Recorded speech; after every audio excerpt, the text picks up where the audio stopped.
I want to start by commending you for leading the Rainbow House and the work that you folks are doing there. Ever since I've gotten to know the organization, it has stayed near and dear to my heart, and we at First Eagle Bank are proud to be associated with you and continue to support you as much as we can. You mentioned First Eagle, so if you don't mind, I'll just take a quick minute Please just do. to let everybody know who First Eagle Bank is. We are a small community bank. We have two locations, one in Hanover Park, which is where we're headquartered out of, and West Loop, which is where I office, not too far away from us here. We've been around since 1991, very community-minded bank. One of the things we have at the bank, the community involvement is definitely part of our culture, and one of the things we have at the bank is having all our officers involved with various nonprofits, whether it be through serving on the boards or various committees. But like I said, it's part of our culture, and we do partner and work with closely with a lot of other nonprofit organizations, both in the city and suburbs. So I spearhead the community development efforts of the bank, which is something that I've been doing for the last 3 years, and I believe that's how we got connected initially 2 years ago. So here we are. As it relates to particularly to the finances, financial stress will unfortunately be there along. It's something that's not going to get resolved overnight. So one of the things you got to do is manage those finances as much as you can, whatever they are. You may have a limited amount of income coming in, whether it be through a part-time job or full-time job, or maybe even alimony support, or any sort of assistance from the government. But it's not an income that you can go out there and spend randomly. So you got to. How do you do that? Well, you got to stay on the budget. Nobody likes budgets, right? But it's something that you have to deal with, unfortunately.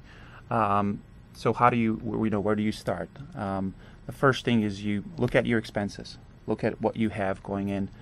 Look at what you have coming out. And look at the things. First, start with your essentials. What do you have to? How much do you pay for your essentials? What are the essentials? You're talking about shelter, right? We definitely need a roof above your head. You're talking about health care insurance. You're talking about food, and most definitely child support payments. I don't want to get on a soapbox here, but nothing annoys me more than people that don't support their kids.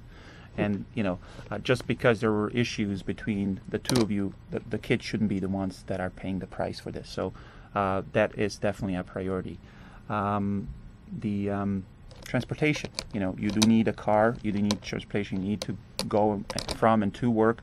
But do you really need to do it in a 8-cylinder SUV, gas guzzler?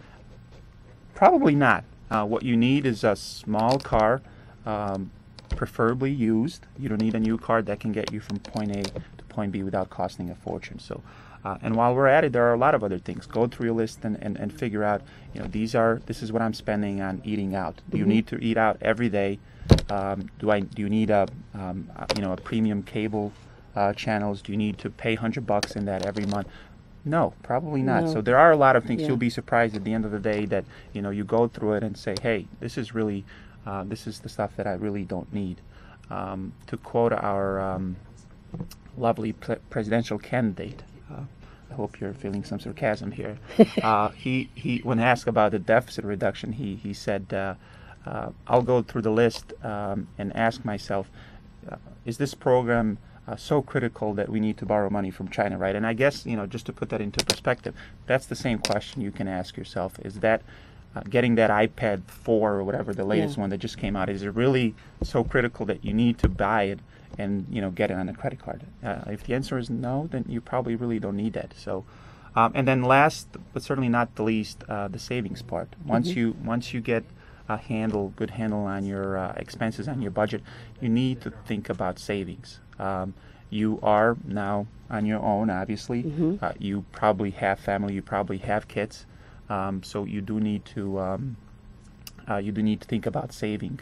The easiest, one easy way to do it is through your employer. If you're working, if you've got a 401k program, that's the easiest thing to do. Have part of your check go directly into 401k, and if you could even match it to whatever the minimum requirement for the employer to provide that match program, that's free money basically coming, and in that sense you have your employer that's a partner in your financial recovery, right?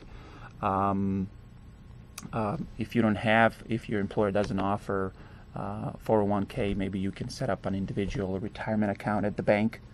But the reason why I like those retirement accounts is because they're not really as flexible as the savings account per se. Even if you throw your money into a savings account, you can easily go back and say, hey, I need more money, and I'll withdraw from it. So this sort of kind of keeps the control of it. I think they should probably be approaching more community banks rather than these larger, 5, 6 largest financial institutions, just because community banks they know their clients much better, and we deal with folks that have small checking accounts at the bank all the time, $10, $50, whatever it is.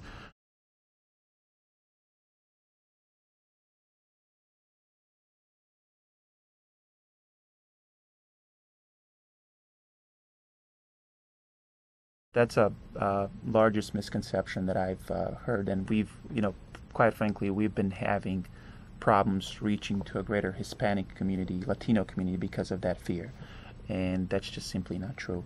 So this bank on Chicago.org, the banks that do participate in that program are also accepting Mexican matricular cards and different alternative types of identification. So.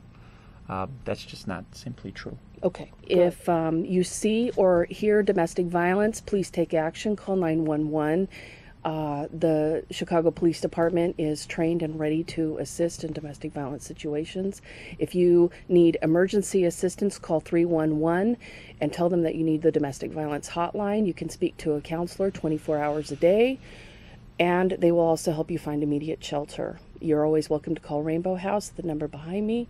Everyone is here. We want you to be safe. We want you to be happy.